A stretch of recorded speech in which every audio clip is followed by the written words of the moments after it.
So this happened at Christmas, a couple of years ago, when I was spending the holidays with my parents and little brother, along with my cousins, aunts and uncles. We live in a suburb in Ontario, but we were venturing out into the woods for Christmas, an idea that my parents had had for a while. They always loved the idea of being out in a hunting cabin during a Christmas with their families. I'm a 22-year-old female, but at the time I was newly 18, and my little brother, Tom, was 11. We're really close and do everything together.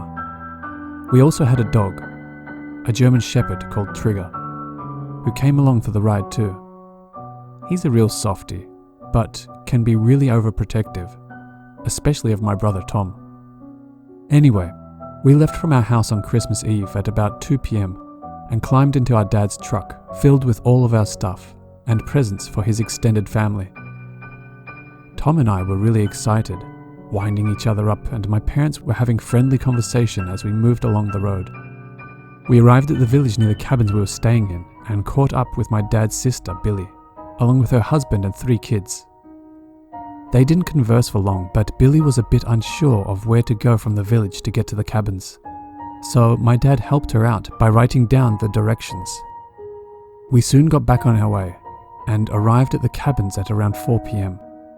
They were a cluster of them, sort of spaced out around the woods.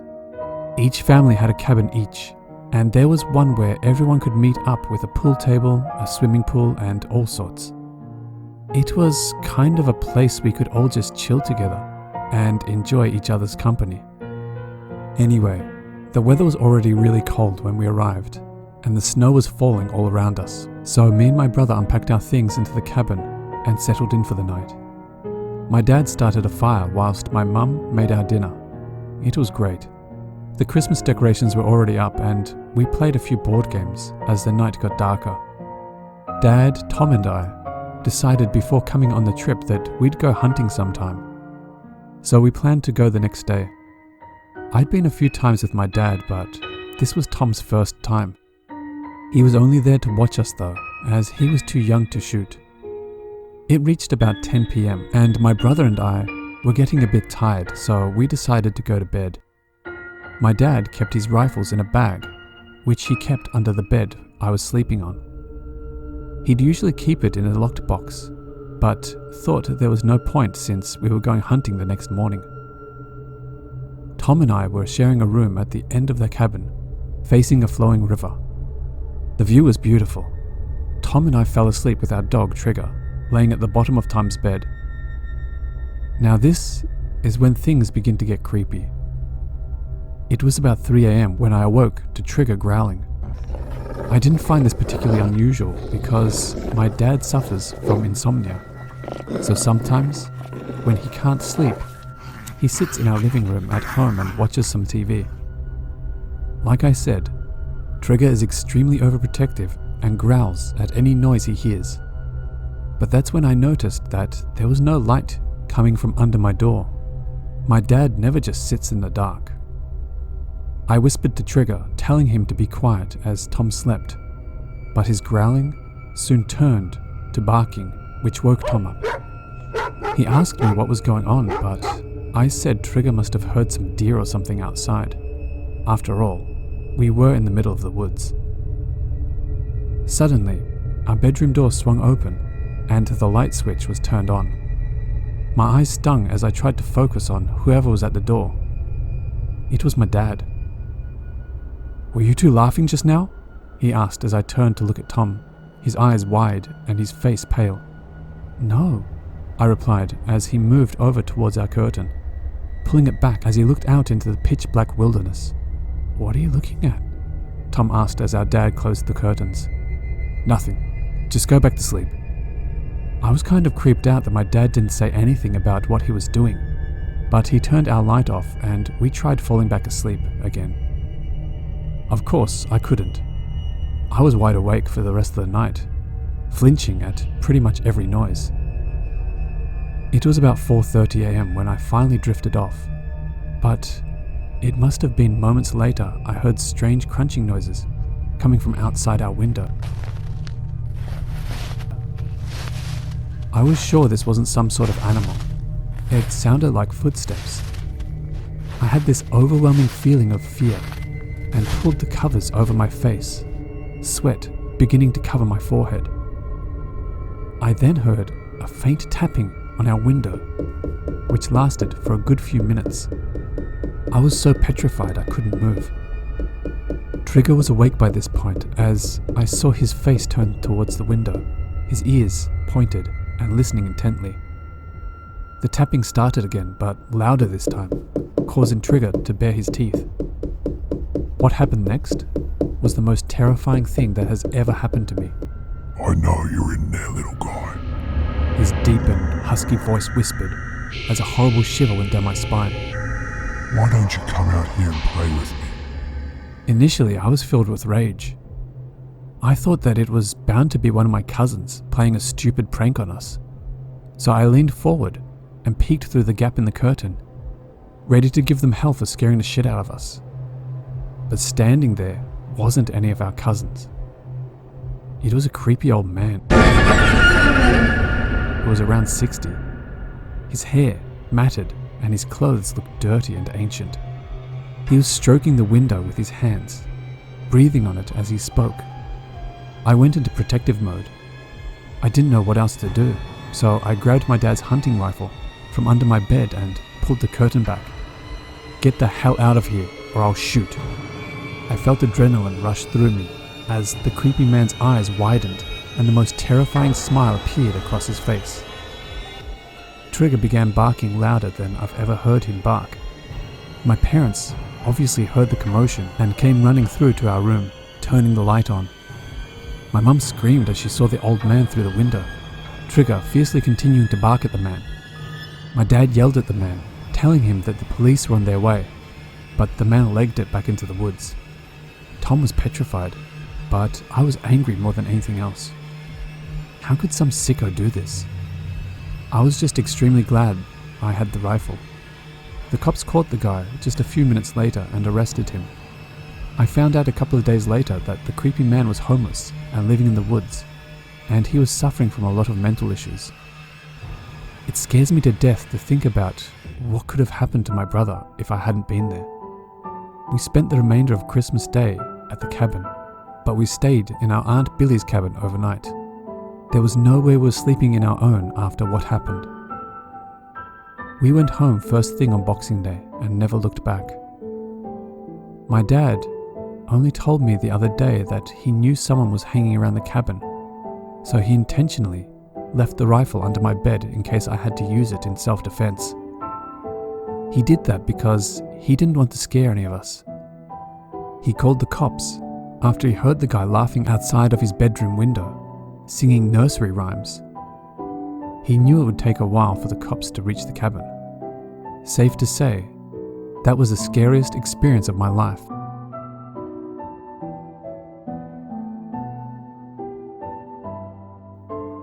This happened over 20 years ago. I was driving back home with my girlfriend at the time. It was Christmas Eve and my mother's family used to hold a large celebration at my aunt's house in Estacada. This was my girlfriend's first time meeting with my extended family, but she got on quite well with them. We spent the majority of the afternoon and evening talking, playing poker, opening presents and drinking an assortment of adult beverages. My girlfriend had been quite inebriated by the time we had to leave. Therefore, I'd be driving us home. So it was around 11 p.m. or so. I was driving my girlfriend's car along Highway 211. Now this stretch of road is surrounded by farms and dense patches of forest, and parts of it are unlit. But nothing to fear. I grew up in this area, so I knew this road like the back of my hand. The two of us were just driving and talking away. Just two young lovers, making the most of our moment together. There is a portion of the highway that descends down an enormous hill before crossing Deep Creek. Surrounding both sides of the road are thick forests. There are no lights. The only thing we could see was the area directly in front of our headlights. I drive down the hill, cross the bridge, and uphill through more forest. It's as the highway starts to flatten out that it happens. something sprints across the road so suddenly that I almost hit whatever it was. I slam on the brakes. I turn to my girlfriend and ask her if she saw it. She confirmed that she had, but she couldn't make out what it was. Maybe it was a coyote, as they are a fairly common sight in this area. But something felt off about it. Whatever it was that ran in front of the car disappeared into the woods next to the road. Coyotes don't usually just dart out in front of cars. Not like that anyway. For some reason, I decide to check it out. I turn the car around and switch on the high beams to better light up the forest in which this thing had vanished in. I step out of the car and walk towards the woods. I don't see anything. But now, it feels like perhaps I'd made a grave error. My heart is pounding and the hairs on the back of my neck are standing at full attention. But I still don't see anything unusual in the trees. Suddenly the car's horn blasts. It's not a beep beep beep that you'd get if, say, your driver or passenger wanted you to hurry up and get in the car. No, this was a long blaring beep. I walk back to the car and ask my girlfriend why she leaned on the horn like that. She said nothing. Instead, she pointed to a spot about 50 feet from where I was standing. I looked over in that direction, and that's when I saw it. Surely this was the thing that ran in front of our car. It was a man. He was completely naked. His skin was covered in dirt and mud. And in one of his hands, he was holding a hatchet. He looked back at us, and then he smiled and waved to us, just before turning around and walking back into the forest. Needless to say, we got the hell out of there. Once we were safely driving again, my girlfriend explained what had just happened. While I was trying to look for the man in the area he initially vanished in, he circled back around and came out from another spot in the forest, beyond my car headlights. My girlfriend had seen something out of the corner of her eye, and that's when she saw him. Before she honked the horn, he was walking towards me, his hatchet raised, as if making to strike me. We called the authorities once we got safely back home, but they never found anybody. Or they did, and they just didn't tell us. But the officer we spoke to explained his theory. The man was obviously looking to ambush unsuspecting lone travelers, for Lord only knows what reason. We all agreed that my girlfriend's quick thinking saved my life, as it let my potential killer know that I wasn't alone out there. I moved back into the area recently, so now I drive that highway often. No naked hatchet man sightings yet, but I can tell you that I'm definitely extra vigilant now, especially near Deep Creek.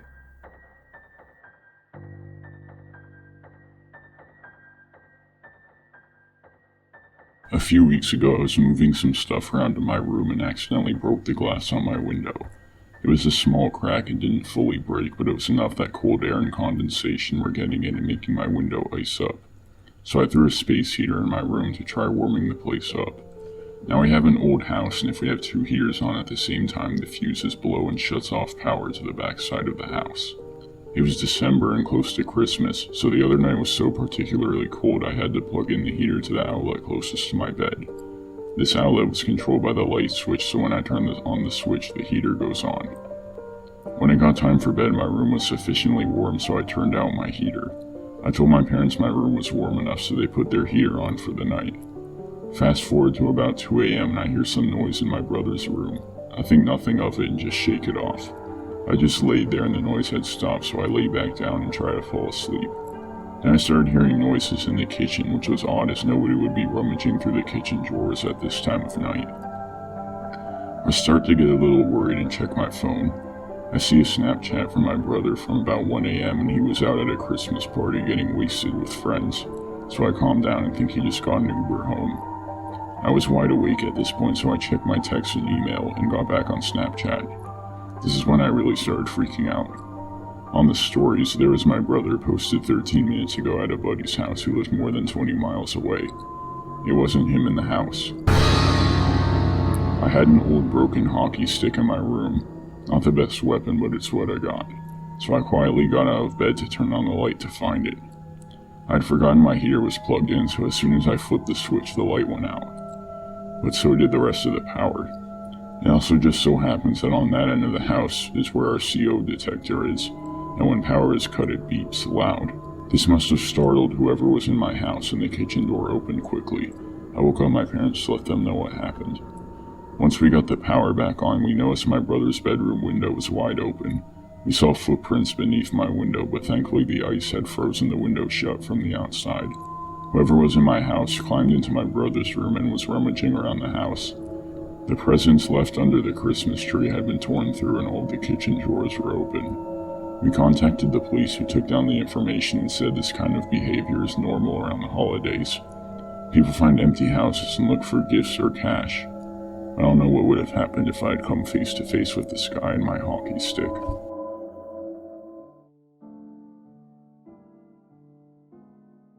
When I was 20, it was really hard to find work in my hometown. I eventually managed to get a job, though, as an administrator at a mental hospital.